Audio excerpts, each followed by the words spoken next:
asik banget. Betah ya Mas dengerinnya Mas. Cuman pertanyaannya, untuk melatih melatih memperbanyak energi-energi yang positif itu caranya yang paling mudah gimana Mas? Jadi banyak sekali kan metode. Saya semua metode itu mengarahkan pada, jadi gini, psikolopus ini ketika dia ditekan, dia itu seperti balung-baling. Makanya orang-orang nyebutnya adalah cakra karena dia seperti roda berputar gini. Nah kebanyakan cuman nggak bisa tahu struktur psikolopus itu seperti apa gitu. Nah saya ceritain struktur psikolopus gitu, biar teman-teman itu nggak dikira ini halusinasi. Ya. Jadi sistem psikolopus pun ada sistemnya, strukturnya. Jadi cakra itu kan orang cuma bilang kayak gilingan putaran gitu kan di tubuh. Nah ternyata ini ada strukturnya. Awal itu adalah daun psikolopus. Nah di daun ini nanti di dalam di setelah daun ini ada yang disebut dengan kontrol, ada katup, ada memori, ada generator, ada booster. Nah, jadi energi itu ketika dia masuk ke tubuh manusia, dia berputar seperti kincir angin, tahu? Kincir angin itu kan angin berputar. Terus ada generator untuk membagikan energi. Nah, sebetulnya energi yang kita olah itu adalah energi kita sendiri. Energi alam itu cuman men-trigger agar baling-baling ini berputar. Bukan energi alam yang kita serap, bukan seperti itu konsepnya. Karena energi alam itu kan beragam. Lah kelemahan kita itu semua energi dimasukkan ke tubuhnya. Nah ini yang kadang kita nggak bisa milah, makanya dibutuhkan satu koordinat yang detail peta ini agar kita tidak terjebak di situ. Kayak gitu, jadi apapun itu bisa Mas. Kayak misalnya kita latihan fisik, push up, sit up, itu energi yang diolah adalah di daerah dasar. Makanya orang yang berlatih lebih ke fisik pasti cenderung dia lebih powernya lebih kuat, tapi dia tidak punya sensasi, tidak punya kontrol, arogan. Makanya di level-level tertentu orang-orang yang berlatih silat di posisi teratasnya pasti dia disuruh meditasi. Nggak mungkin untuk mengontrol powernya. Awal pasti dia arogan, itu secara energi mendorong mereka untuk seperti itu. Kan tadi saya cerita bahwa psikolopus itu adalah wadah pengelolaan mental. Jadi mentalnya pasti mengarah pada sifat-sifat lebih ke power, lebih ke arogan. Makanya harus ada pengontrolan. Jadi energi itu bukan ada plus ada minus Mas.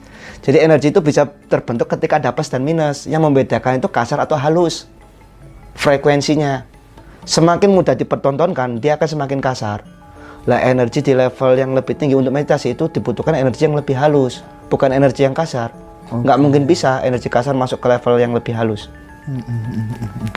Lah untuk menghaluskan energi itu ada beberapa cara, termasuk berzikir, beribadah, itu adalah memperhalus energi. Kayak gitu.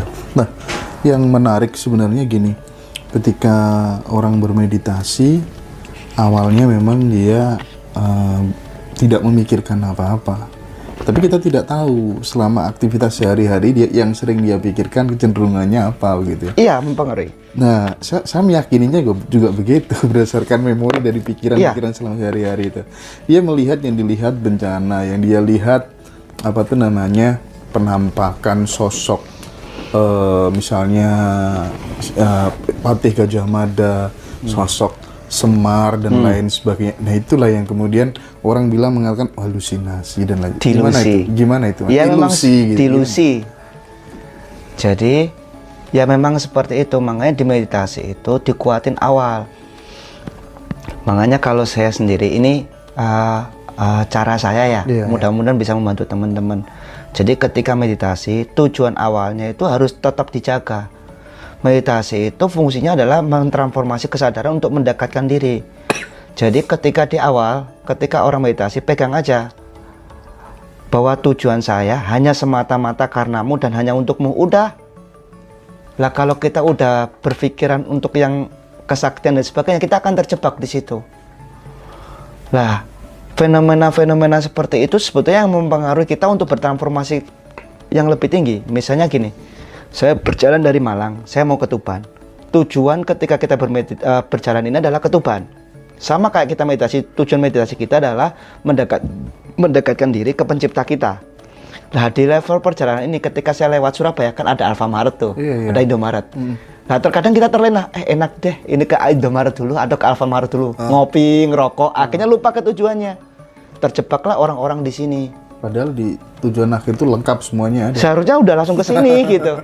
Lah fenomena-fenomena ini sebetulnya juga bonus. Kayak misalnya ketika kita bicara tentang Wangsit Joyoboyo, itu sebetulnya beliau mengalami suatu transformasi yang cukup jauh. Akhirnya akhirnya dia menembus ruang dan waktu. Fenomena seperti itu.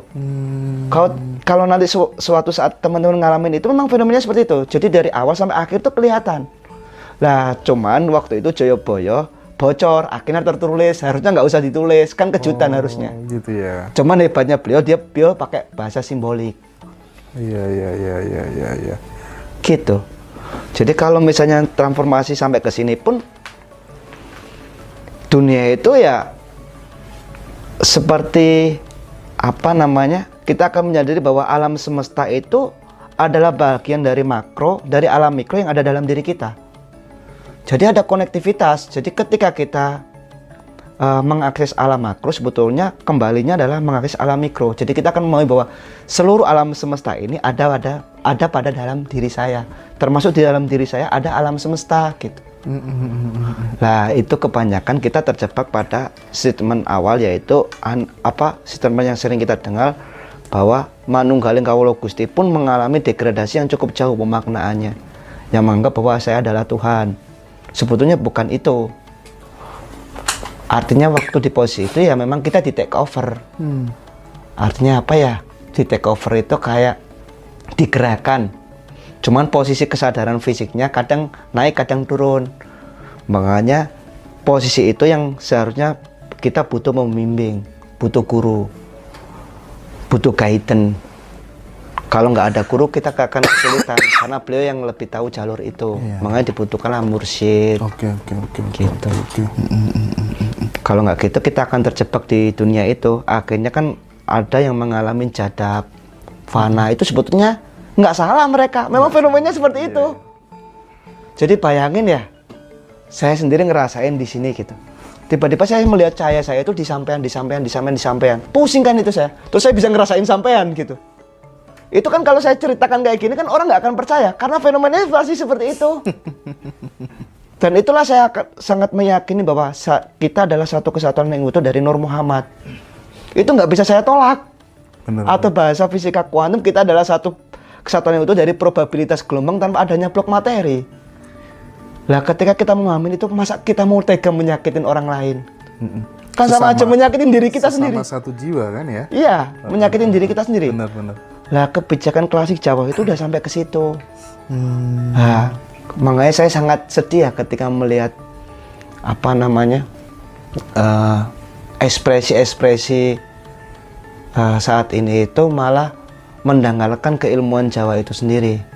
Jadi seolah-olah kita menjadi superior. Bukan superior, kita tidak pernah membuat sejarah bahwa kita menundukkan satu sama lain. Enggak, kita pasti ngomong orang Jawa itu dari dulu.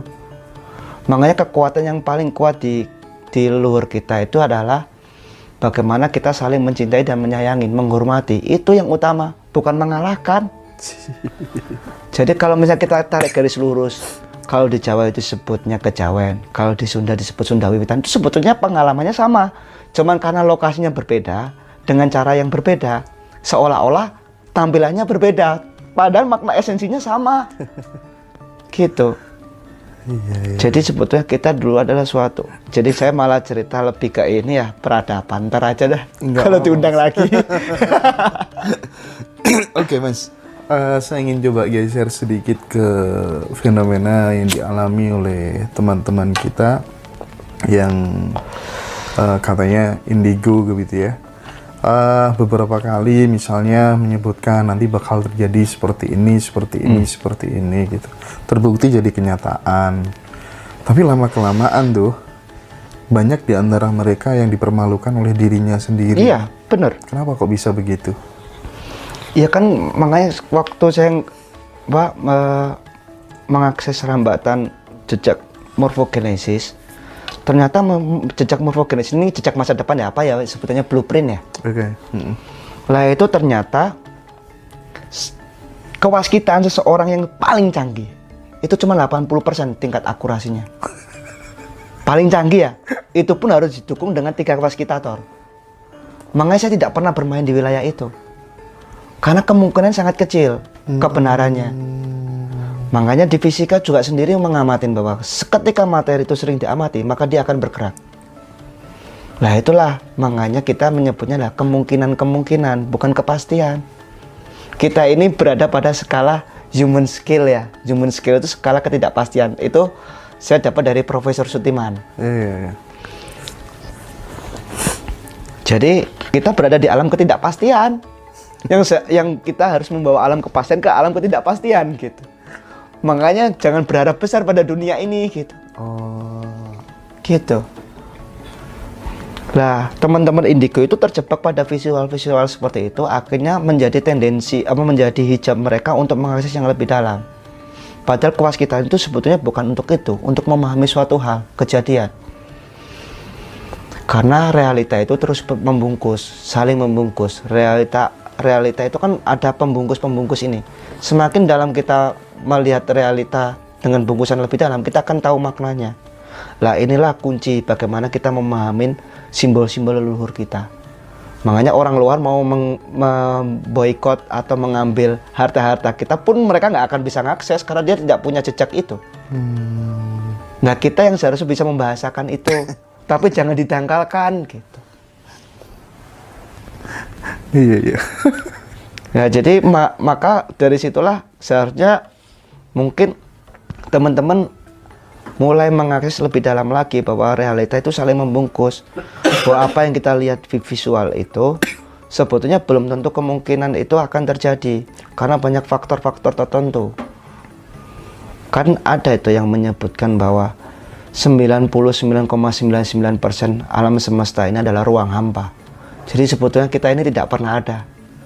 Hanya seolah-olah ada. Gitu. Seolah-olah ada. Misalnya kita semua di sini sepakat. Jadi kita ini asa ini tidak akan pernah terwujud, tidak ada wujudnya karena tidak ada yang mengamatin. Air spiritual asli. Iya, air spiritual asli. Jadi ini produk dari Jasa Tirta ya. Apa namanya yang diambil dari sumber Sengguru. Jadi ini cukup menyegarkan lah. Iya. Terima kasih Mas Indra. Iya. Teman-teman nanti bisa jadi agen. Oh iya. Mas membuka lowongan pekerjaan Oh baru. iya. Asik itu Mas. Ini Mas siapa ya namanya? Ini namanya Mas Abkori Hisan. Iya. Panggilannya Mas Ori ya, teman-teman yang sekarang lagi di live TikTok ya. Teman-teman responnya bagus semua, ini sesuatu hal yang baru ini. Saya akan coba gali terus yang baru-baru dari Mas Ori. Mudah-mudahan Mas Orinya juga betah dan tetap bisa menikmati